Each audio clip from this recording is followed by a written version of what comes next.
Okay, let's dive into this. Welcome to our latest explainer. Today we're popping the hood on the unseen engine that keeps literally every modern computer network running seamlessly, DHCP. Whether you manage massive enterprise infrastructure or, just want your smartphone to connect to your home Wi-Fi, there is a brilliantly automated process happening in the background to get you online. Let's figure out exactly how this engine works and, more importantly, how to actually set it up and troubleshoot it when things go wrong. Here's our roadmap. We're going to cover the static IP problem, how DHCP automates networking, scopes and leases, installing the server, exclusions and critical reservations, and finally, verifying the client connection. Section 1, the static IP problem. I want you to really think about this for a second. Can you imagine manually typing out unique, conflict-free IP addresses, subnet masks, and default gateways for thousands of different devices? Because in the early days of networking, a sysadmin had to open the configuration page on every single computer and type all of those details by hand. It was a complete logistical nightmare. The human error factor was incredibly high, and it frequently resulted in severe network outages that were almost impossible to trace without actually walking to every single desk. The contrast between static and dynamic addressing is pretty stark. With manual static IPs, accidentally typing the same address twice instantly creates an IP conflict, knocking both of those devices completely offline.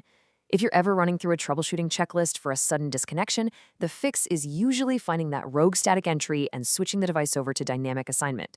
DHCP eliminates that human error entirely by automating the whole process from a centrally managed server. Section 2. How DHCP automates networking. Meet the technological hero of our story. DHCP stands for Dynamic Host Configuration Protocol. It's a client-server protocol that automatically assigns IP addresses and other absolutely critical network settings, like your default gateway and DNS servers, to client computers. When a device connects, it broadcasts a request. The DHCP server intercepts that and boom, automatically delivers a full configuration package. It's incredibly versatile, running on robust enterprise systems like Windows Server, all the way down to your standard living room Wi-Fi router. Section 3. Defining scopes and leases. Before we start clicking through installation wizards, we really need to master two foundational mechanisms. First up is the scope. A scope is just the predefined pool or range of available IP addresses that your DHC server is allowed to hand out. You can easily customize this, sizing the range based on your network. If you've got 100 computers, your scope needs to be large enough to accommodate them, plus a healthy buffer for growth. Let's look at a realistic 172 network example. This shows exactly what the server hands out. It is a complete package, start and end IPs, a /24 subnet mask, and a default gateway.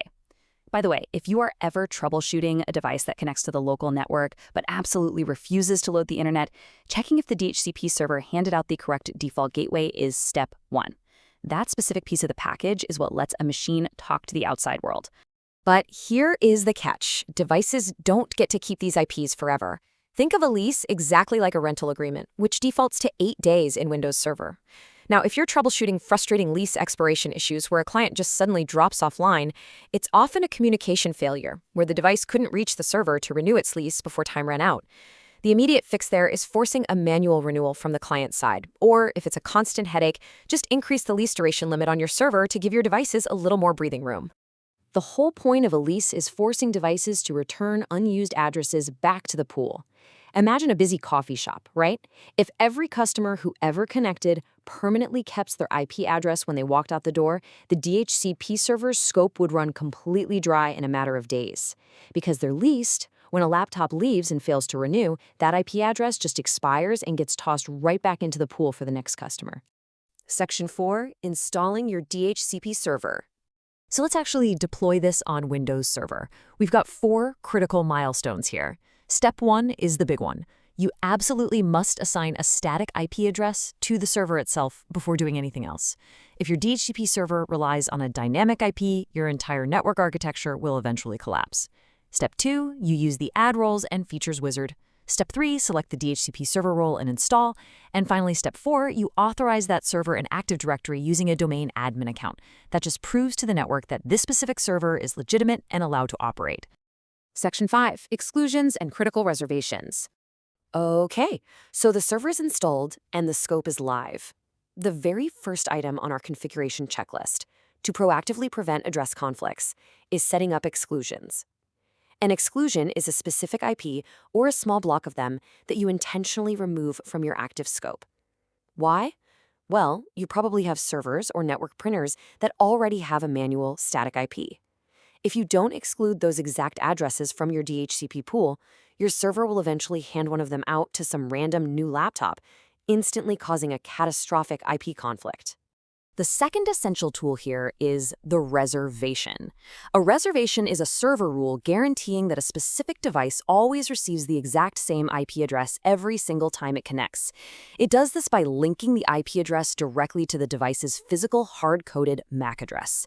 So the server sees that MAC address connect and basically says, I know you, here is your VIP assigned IP. When we're talking about best practices for reservations, you want to apply them exclusively to critical network infrastructure. We're talking network printers, file servers, routers, and domain controllers. These devices need fixed, highly predictable locations so your users and other systems can always reliably find them without fail. Standard employee laptops, smartphones, tablets, those should just grab a standard leased IP from the general pool. Section 6. Verifying the client connection. We've built the engine, defined the rules, and blocked the conflicts. Let's prove it works. On a Windows client, navigate to the network adapter properties and flip it to Obtain an IP address automatically. Hit Save. Open up your command prompt and type ipconfig/all. You'll get a massive readout.